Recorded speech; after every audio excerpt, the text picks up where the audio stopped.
Marxists in this country very badly wrong. As you know, there's an interview with four You're former... saying with the threats that they wouldn't serve... Well, I mean, you had soldiers and commanders saying that they would not serve in conflict. I thought that was absolutely unbelievable. Of course, when the massacre happened, they dropped everything and went straight into action. Right, which is a point we need to come back to. But just on this point of the definition of what was happening, very distinguished sons of this country, like Bougie Alon, interviewed on Israeli television, 4 of them on one interview. Then they say that that there is no existential threat to Israel from Hamas, and that Benjamin Netanyahu is a bigger threat than Hamas. And if one thing is clear since October 7th, it's that we as a country dramatically underestimated the level of the threat and how dangerous things could get. That's in a country which knows the threat, and has lived the threat in recent generations.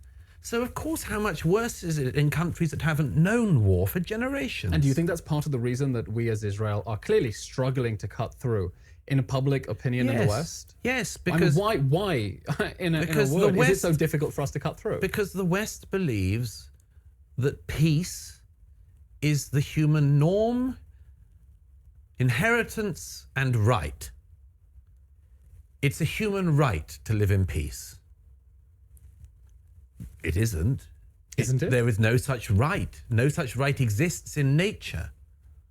It is a wonderful thing to have, but it can be taken away like all rights. It's the problem of the language of rights. The language of rights is taught as if rights exist like oxygen, and they don't. They only exist if they are fought for and maintained. And they can only be maintained if people who would threaten your rights, including your most basic rights like your right to life, are not allowed to succeed. There is no law of nature that makes peace the norm. It isn't the norm historically. We are deeply blessed to have lived in the past few generations in a world in which it was relatively the norm in Western democracies. Thanks to total victory in 1945. Thanks to total victory in 1945 and then again in 1989, 1990. And seeing off the 2 twin horrors of the 20th century of fascism and communism. But it is not the norm.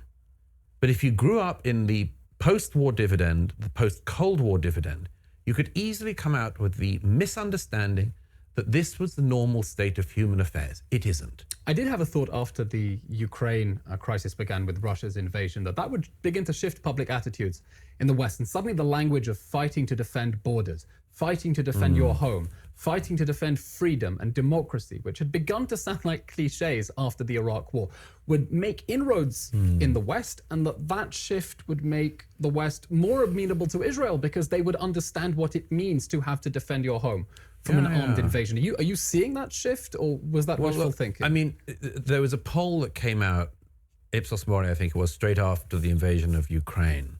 I was in Ukraine last year and covered that conflict a bit. There was a poll that came out of American public opinion shortly after the invasion of Ukraine, asking Americans whether they would stay and fight or flee if their country was invaded like Ukraine was invaded. The figures were not that dissimilar to this. A majority of Republicans said that they would stay and fight. A minority of Democrats said they would. So it came out as about 51% of the American public said they'd fight for America. Well, because to us it just seems so obvious that when you are under attack, you fight to defend your life. Well, you see, the first thing is, if you're an American, you can't foresee this scenario. Who's going to invade you? Canada? I mean, it's a question so far. It's like saying, what will you do if people from the moon come? It's not in their experience. It's not even in their memories. In Europe, it is in people's memories. But of course, one of the lessons that Europe took from the Second World War was just avoid war at all costs. Whereas there is one thing worse than war, and that's losing. And that's certainly a lesson that we've taken to heart in this war as well, where we have the crowds around the world saying ceasefire, and obviously we would like the war to end too, but we need it to end in a way that makes sure Hamas cannot attack us again, because if it ends too early, then you just leave the enemy on its feet, threatening to attack you again and again. Of course. I mean, it's intolerable. One of the things I've said about this country is absolutely intolerable. This country should be in a position where it has to have a Gaza war every second or third year, No, it's as if we've taken it as Lebanon normal and that a there will be Lebanon war rockets. every 15 to 20 years. If you look at what Begin had to do in the 80s, what was Operation Free Galilee? An attempt to stop the militia from Lebanon firing missiles into people in the Galilee. It's exactly the same as 2006, exactly the same as now. So I think it's a totally unacceptable situation for any country to be in, to be having to have round after round of unwinnable wars. But just very quickly, if I can return to this point about the who would fight. You never really know until you get there. But you can lay the groundwork. The termites have gone very far, very fast in the West.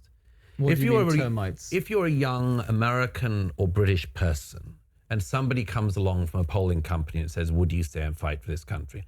Bear in mind, first of all, that this generation of young Americans have been taught that their country is institutionally racist, that it was founded by slaver racists, that it was founded in white supremacy, that all of it is rotten, that the founding documents are all rotten, that everything in American history is just suffused with racism and it's terrible. And then, by the way, would you mind giving up your life for this? That's not a good offer. Why would you? If the thing you're being asked to fight for is something you've been told all your life was rotten, why would you die for it? You only die for something if you care for it, if you love it, if you want to keep it going. The termites in the West are the people who have eaten away at the roots of the West. They've done it in Britain as well. They've tried to tell this generation of young Britons that they are from a country which, count them, did slavery, did colonialism, did white supremacy, did not enough minority stuff. I mean, are these charges false? Colonialism? I mean, well, it's all based on falsehoods. Well, everyone in the world enslaved people, and by the way, the only people who still do are people in the Muslim world. But anyway. You know what Douglas Murray talking about, that rights are written down. Rights are what people say is that what they want. But just because you want something doesn't mean you're going to get it. Just because it's written down on a piece of paper or on parchment, or because, you cry out and say, we have a right to peace. We have a right to land. We have a right to a house. We have the right to speech. Just because you claim these rights doesn't mean you're going to get them. You've got to fight for them. And then once you fight for them, you've got to make sure that you hold on to them by continuing to claim that those rights are yours and they're for every living human person, every human being. But in some areas of the world, that's not true, because the people that are opposing those rights are in the majority. And then obviously subjugating those people that want those rights. And those are those warring factions that you see happening all around the world. But what we need to understand is that just because, you want to say that peace is a right. Well, how do you have peace? Peace comes through strength. At some point in time, you would have had to fight so that you could secure peace. That's basically what Douglas is talking about. And for these polls that he's saying in terms of whether or not the younger generation or young people, as Douglas so eloquently put down there, is that if you've been taught from the very beginning, and that rot, and I love the analogy that Douglas used, the termites that are coming from the progressives, from the leftists, socialists, Marxists trying to reinvent socialism, reinvent communism, reinvent Marxism, as if it's something to, glorify, and that just wasn't done right in the past. But we can do a 21st century version of socialism, and that'll be great. A 21st century version of Marxism or communism. Oh, we're not going to kill 100 million people over 100. No, we won't do that. It'll be less killing, not as much, but it'll be a much better communism than what, you've read in the books or what actually happened. So when kids are asked, millennials, Gen Zers, would you defend your homeland? Would you defend your country if it were attacked? And the educational system has produced such rot in their brains, such propaganda in terms of labeling this country, the United States of America, or a European country like Douglas was saying, even in Britain, as being misogynistic, homophobic, Islamophobic, colonialism, imperialism, racism, slavery. Why would you want to die for those? Are the things you want to die for? You want to put your life on the line for that? Of course you wouldn't want to do that. But that's a propaganda narrative that's been fed to our children. This is not the greatest generation, folks. That generation is getting older and older and is unfortunately dying off. But they were the ones that secured the peace and the freedom and the democracy for the United States of America, for most of Western Europe. They were the ones that fought, spilled blood, gave the ultimate sacrifice of themselves, their family members. They were the ones that did it. They secured the rights that we so basically every day, that we breathe like oxygen. That's what's happening. That's the truth. As they say, that's the truth, Ruth. Anyways, that's exactly what we have on tap for you today, folks. You're watching the Dr. Nasir Shaikh Show. I'm your host, Dr. Nasir. If you've done so already, subscribe to the channel. You all know what to do. Let's get back to more of Douglas Murray being interviewed on Israelis Say the Nation by Elon Levy. We're going to do that right now. Time immemorial. The oddest thing was when the British government voted to abolish slavery. And not just to abolish it, but when King George III signed the Anti-Slavery Act into law in 1807, insisted that the Royal Navy get the Navy out across the oceans, not just to stop slaving within the British Empire, but around the world. Until 1880, Brazil was still slaving. It was stopped from doing so in part because young British men risked and gave their lives to stop the Brazilians taking slaves from Africa. So, there are several ways you can see the history of a society. I could, if I wanted to, by the way, and anyone could if they were a malevolent actor, look at any country in the world through this same lens, and I could rip them apart in the same way if I was so malevolently inclined to do so. If I wanted to look at Turkey and to destroy and denigrate and demoralize the Turkish population, I could explain to them that they are the inheritors of an empire, a colonial power indeed, and a very brutal colonial power. My goodness, the Ottoman Empire makes the British Empire look entirely pacifist. The Ottoman Empire kept slaving much longer than everyone else. The Ottoman Empire brutally suppressed all minorities, chased 1.5 million Greeks out of Asia Minor. It was racist. It wasn't great with gays. Many things could be said about the Ottoman Empire, and you could use it to say to a modern day Turk, and that's why your country's rotten and you're rotten and you've got nothing worth defending. You can do that on everyone. As it happens, Britain and America have a much better history than most countries. Indeed, I think more than any country. But it's these countries that have been eaten away by these termite-like ideas that have been foisted on them. So the question is, firstly, would you fight for a country that you've been told is rotten? Obviously you wouldn't. Obviously you wouldn't. But the second thing is, if you still have the correct memory of your society, the correct appropriation of your society, the correct estimation of your society, and you're British or you're American, and you still have a memory from before the time when they tried to wipe it in the last 20 years, if you have that memory and a proper estimation of your country's past, and the fact that overwhelmingly countries like Britain and America have been overwhelming forces for good in the world, overwhelmingly forces for good. If you take that into account, then, okay, you would wish to defend it, and you'd wish to fight for it, and maybe even die for it. But there's one other point I have to make. Never use these polls to predict the future. In 1934, the most famous vote that ever happened at our old university, the Oxford Union, was the King and Country His debate. house would not fight for king and country. Right. And everybody knows that that house of young men, entirely men at that time, of course, these young men voted in 1934 that they would not fight for king and country. And 5 years later, where were every they? single newspaper in Britain, the Telegraph, all of the press attacked, lambasted this generation. They said that they're weak. Look, there was a good reason that those young men voted that way that night. They were still traumatized They were by still the Great War. traumatized from the Great War. Many of them had lost their fathers and elder brothers and much more. Europe did not want to go back to war. Britain did not want to go back to war.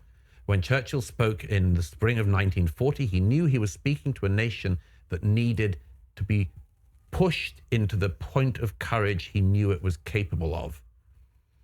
But the point is that those young men who voted that night at the Oxford Union that they would not fight for king and country 6 years later signed up, and they fought for king and country, and they were the greatest generation. Well, that conversation... You know, just like Douglas Murray was saying, don't use these polls to predict the future. And as he said, when those young men said back in the late 30s, the late 1930s, said that they would not fight for king and country, and they were absolutely lambasted, as Douglas says, in all the major newspapers and all the major newsprint as being weak or cowardly or whatever. But when the time arose and the nation was attacked, they became part of the greatest generation. And so I have no doubt, folks, that it is something that in America, yes, who's going to attack us? Mexico? We are being invaded. All right. We're being invaded from our southern border of people coming across, but it's an invasion of people. It isn't an invasion of death or destruction.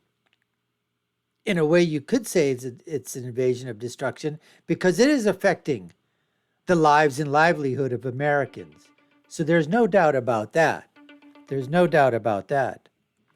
Or that we're going to be attacked, by our Canadian brethren up north. So it is unfathomable that Americans would ever think that we were going to be attacked. Yes, obviously that happened in 9/11, but we're talking about a typical type of invasion where, people are, you've got an army that's coming after you. And that just, no American is going to think, just like when the Japanese attacked in Pearl Harbor in 1941, that was something at that point that you couldn't believe that would ever happen. But it did. And that's so far, we're talking decades ago. Decades. So when they ask these kids today, are you going to fight?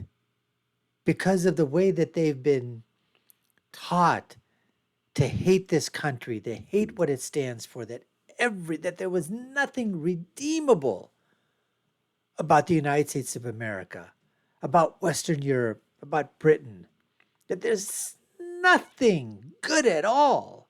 Of course, why would they give their lives? Why would they fight for it? But just like what happened in Great Britain with that greatest generation who said they would not give their lives for king and country, 6 years later, when the time came to sign up for the war, and it was Britain that held the line. It was Britain that prevented Nazism and fascism from basically becoming global. They were the ones that fought and defended freedom for the entire world until the United States came in some months later. But I would expect the same thing to happen. That if, God forbid, if the United States was invaded by an army, an invasion was occurring, we sure would take up arms and defend ourselves to the death, because that's the way that you would allow freedom to flourish, because you have to fight for freedom. You have to fight for your rights. You have to fight to gain peace again. That's what happens. Anyways, folks, we appreciate you taking the time to watch. You've been watching the Dr. Nasir Shaikh Show. I've been your host. My name is Dr. Nasir. If you haven't done so already, y'all know what to do. Subscribe to the channel, like, share, and follow us. Put your comments down below. Let us know what you think. Take a look at our video links above and below. My final thought is always, when you're right, you're right. And when you're left, you're wrong. Until next time, folks, take care and stay safe.